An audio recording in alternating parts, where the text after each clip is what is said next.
Assalamualaikum warahmatullahi wabarakatuh. Apa kabar teman-teman 10 akuntansi? Semoga selalu dalam keadaan sehat walafiat tanpa suatu halangan apapun. Nah, bertemu lagi dengan Budian.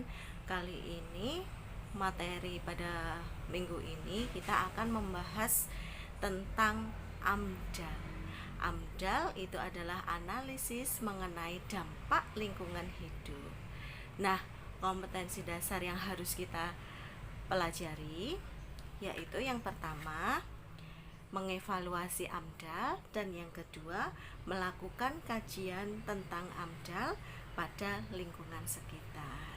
Nah, di sini nanti teman-teman 10 AK akan mendapatkan slide beserta penjelasannya dari Budian, bisa dipelajari dan juga nanti di akhir video ini nanti akan ada tugas yang harus dikerjakan. Simak videonya ya. Terima kasih. Pembangunan berwawasan lingkungan dan berkelanjutan. Pembangunan berkelanjutan berwawasan lingkungan merupakan proses pembangunan yang senantiasa memadukan proses pembangunan dengan potensi lingkungan. Pembangunan tidak akan dapat tercapai dan berkembang apabila kemampuan lingkungan terus mengalami kemerosotan.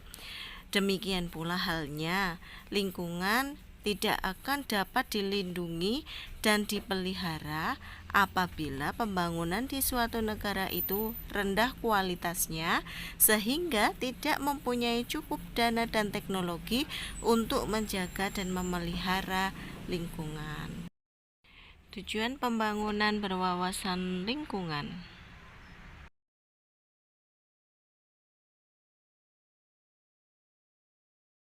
Ada 4 syarat yang harus dipenuhi untuk pembangunan berwawasan lingkungan. Yang pertama, menempatkan suatu kegiatan dan proyek pembangunan pada lokasi yang secara ekologis benar.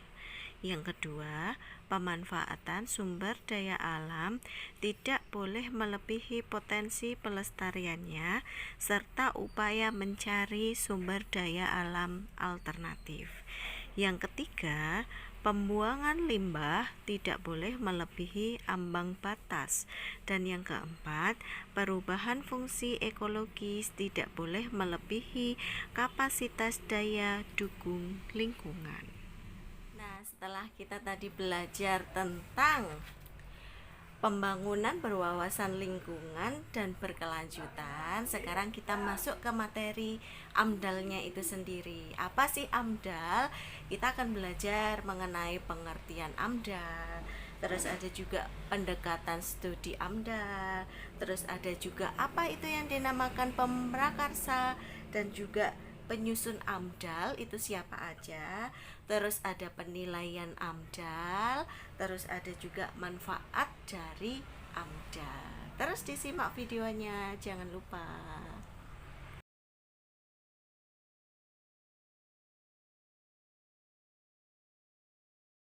Pengertian AMDAL, kajian mengenai dampak besar dan penting suatu usaha dan atau kegiatan yang direncanakan pada lingkungan hidup yang diperlukan bagi proses pengambilan keputusan tentang penyelenggaraan usaha dan kegiatan.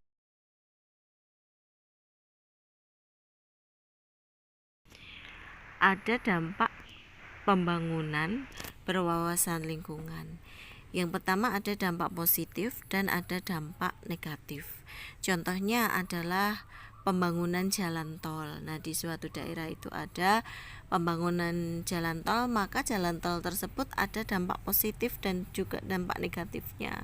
Contoh dampak positifnya ya karena adanya jalan tol berarti menghemat waktu, menghemat biaya, menghemat energi, dan juga jarang macet. Jarang sekali yang namanya jalan tol itu macet. Tapi dampak negatifnya yaitu ketika ada daerah yang dia dibangun jalan tol, maka lahan pertanian juga akan berkurang. Selain itu, ada misalnya di situ ada lapangan pekerjaan, maka berkurang juga lapangan pekerjaannya karena akan dibangun jalan tolnya tersebut. Sehingga pendapatan warga pun juga akan ikut berkurang. Selain itu, misalnya mobilitas antar kampung juga akan terbatasi. Karena apa? Karena warga itu tidak boleh seenaknya menyeberang jalan tol. Ya iya, jalan tol kan tidak boleh untuk menyeberang. Nah, di situ eh, baru aspek dari manusia, belum lagi kita tinjau dari aspek ekologis.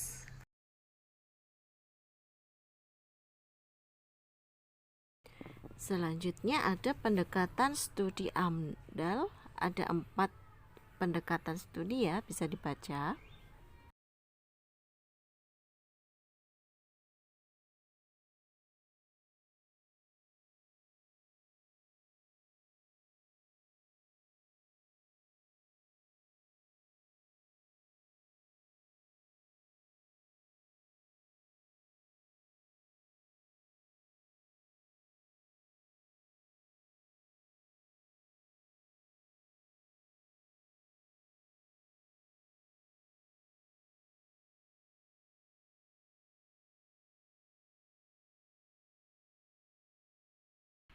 Nah, di sini teman-teman bisa lihat ada prosedur AMDAL.